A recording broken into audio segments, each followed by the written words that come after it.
¿No ha generado mayor declaraciones esta reforma así de los consejos plurales municipales? ¿Será que no se dieron cuenta o el resto de los partidos políticos o todos están de acuerdo? No, la verdad es que esta reforma se hicieron por consenso. Tuvimos un retraso. Yo voy a decir, en realidad hubo alcaldes que están en este momento en funciones de diferentes fuerzas políticas, ¿verdad? Que como ellos se sienten ganadores, no querían que esta reforma se hiciera, ¿verdad? Porque se sienten ganadores y no querían que participara otra fuerza política en su gestión. Pero finalmente se llegó al acuerdo y tiene el respaldo unánime de todas las fuerzas políticas. De todas formas, es válido hasta la próxima elección, que es en 2015. Sí, efectivamente, será hasta la elección próxima de alcaldes que se va a tomar esta decisión. Hubo otro punto en el Código Electoral que a algunos partidos no le gustó.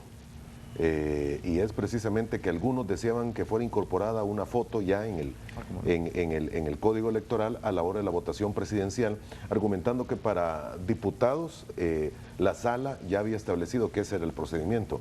Y todos, o al menos algunas de las declaraciones que escuchábamos, hacían pensar que Arena y el FMLN tenían algún temor sobre otro candidato y que por eso habían decidido que solo fuera Bandera.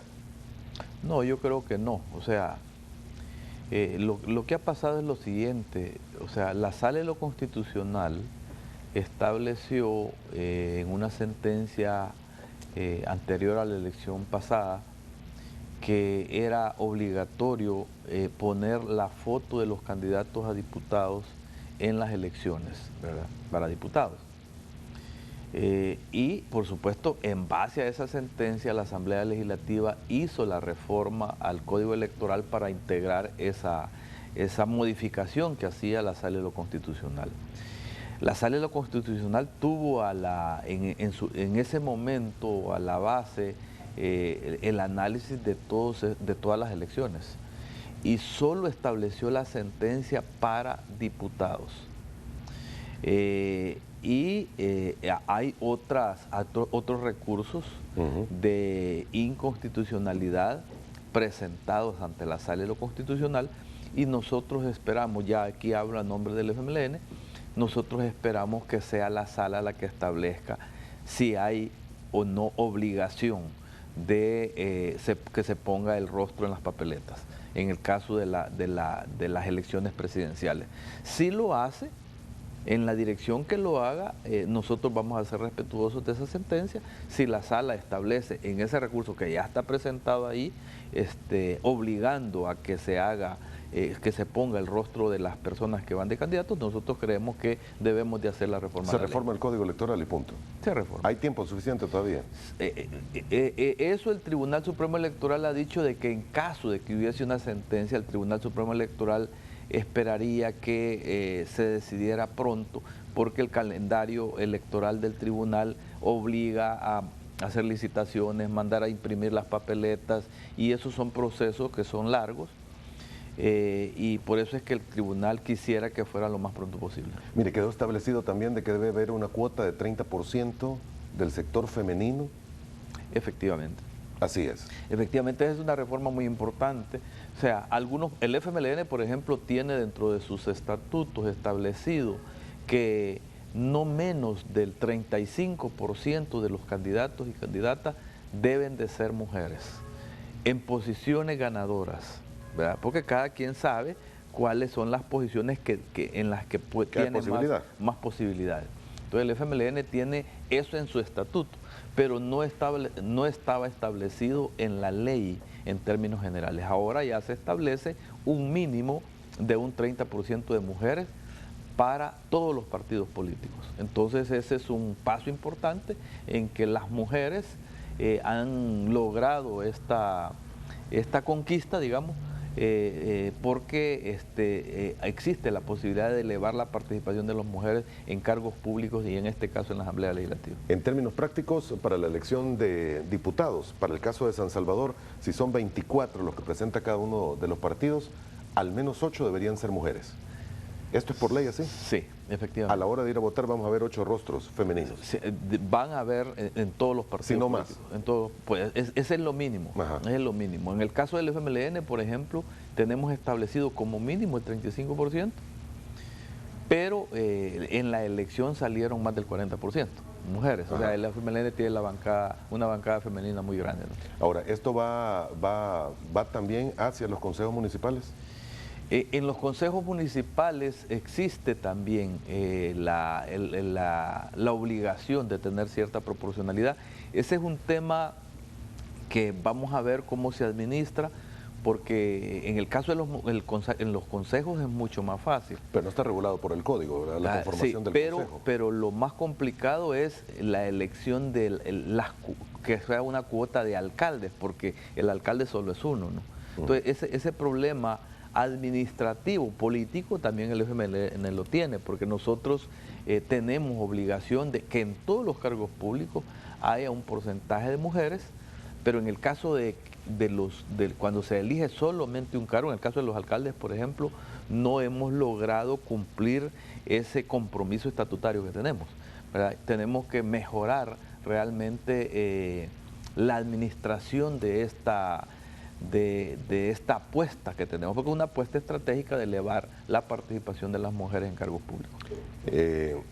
Licenciado, ya que estamos hablando de mujeres, ¿qué posición tiene el FMLN sobre el retorno del diputado desaforado Rodrigo Samayoa a la Asamblea Legislativa? Bueno, primero yo quiero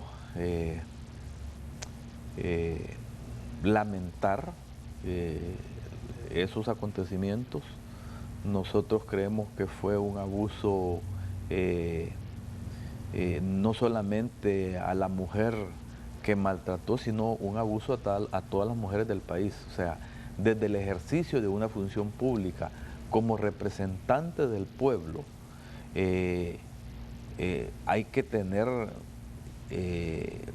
digamos, el compromiso de ser fiel al respeto a los demás, mucho más a las mujeres.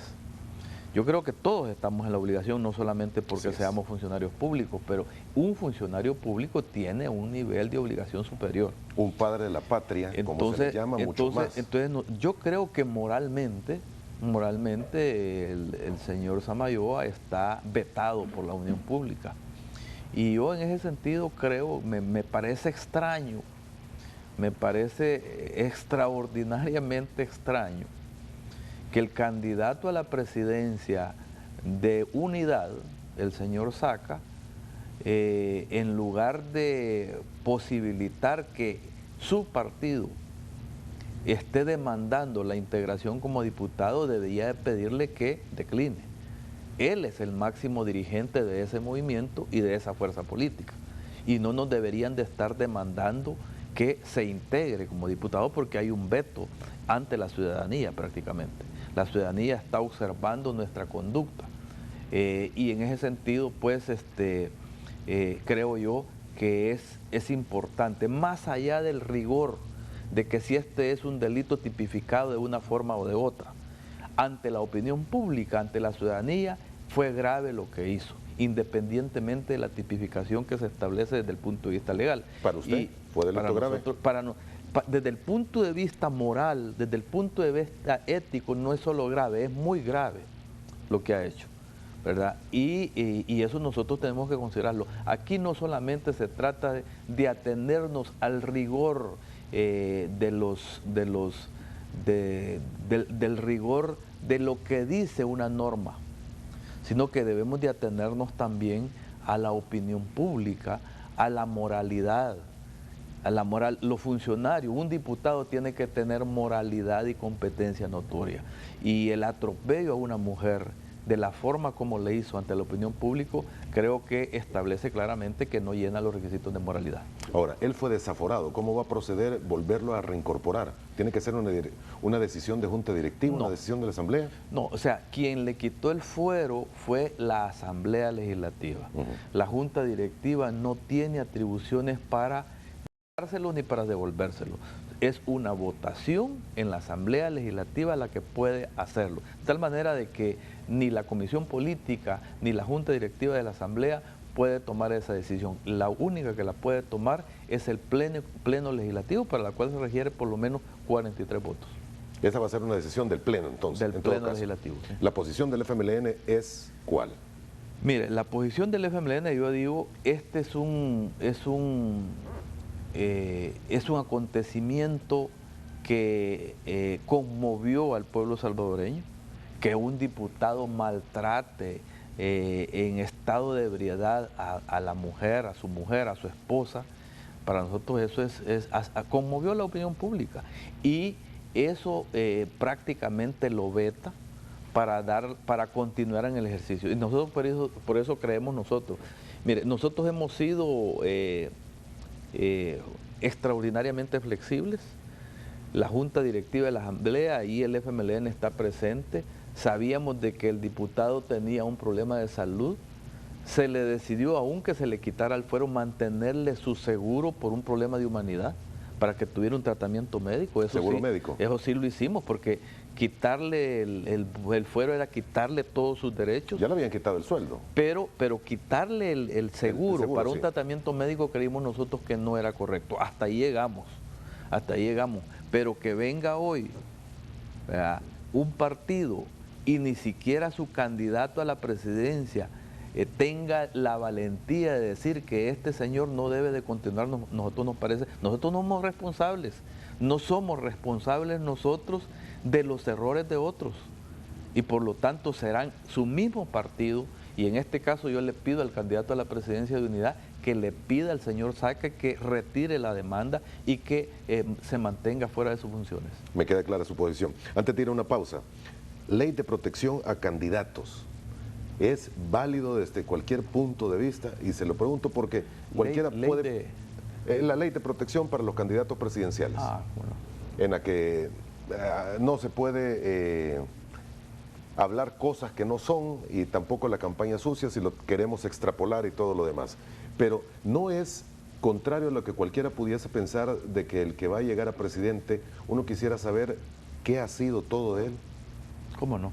Mire, yo creo que se ha magnificado.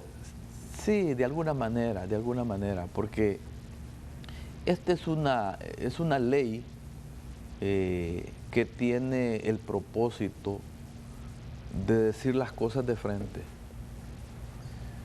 de ser franco frente a la ciudadanía, de hacerse cargo uno de lo que dice.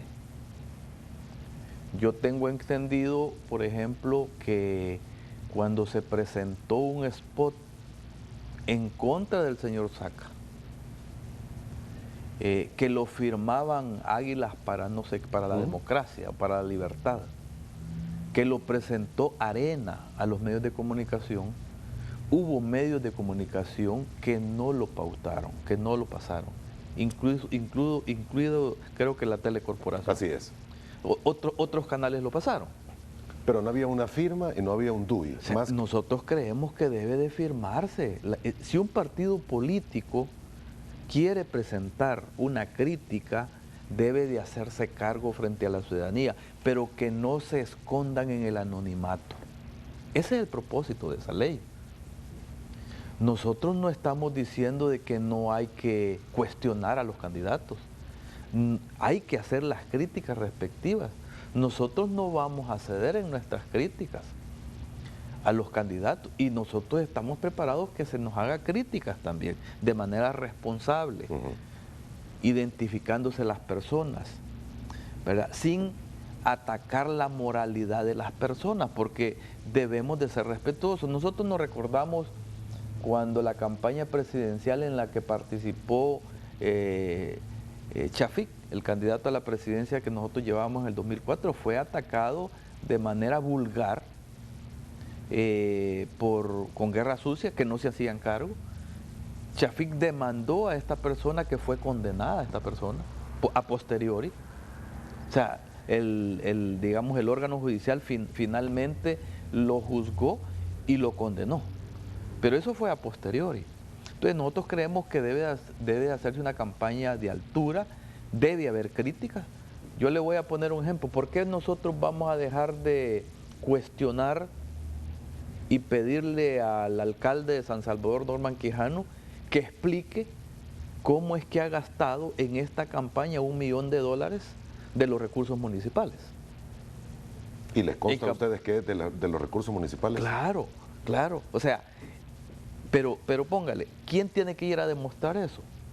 Tiene que irlo a demostrar ante las instancias respectivas. ¿Quién lo está demandando? ¿Quién lo está diciendo?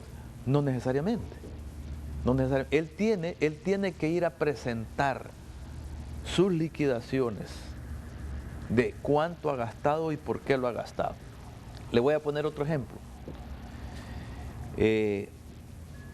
Yo no puedo establecer que cuando se hizo el puerto del Cutuco, el puerto de la Unión, hubo malversación de fondos. No lo puedo establecer. Pero sí lo que puedo establecer es que el puerto ese, según el diseño de la cooperación japonesa, costaba 127 millones de dólares. Y cuando se terminó, costó más de 200 millones de dólares. Le fueron haciendo modificaciones, que no hicieron un estudio de factibilidad económica. Y se hizo.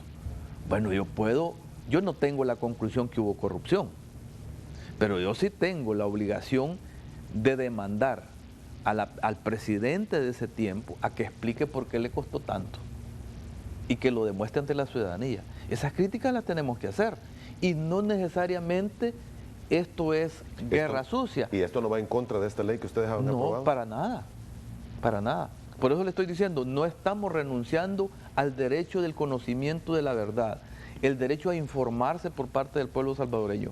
Lo que sí no es correcto que yo ponga un spot de televisión a nombre de un pajarito X y no me haga cargo de lo que yo estoy diciendo. Entonces, ese es el propósito de esa reforma. Muy bien, me queda claro. Tenemos que hacer la primera pausa y ya regresamos. Vamos a volver. Tenemos que hablar de encuestas. Tenemos que hablar el plan de país. Tenemos que hablar también el cambio de la fecha de la Convención Nacional, que tengo entendido pasa a agosto. Ya regresamos.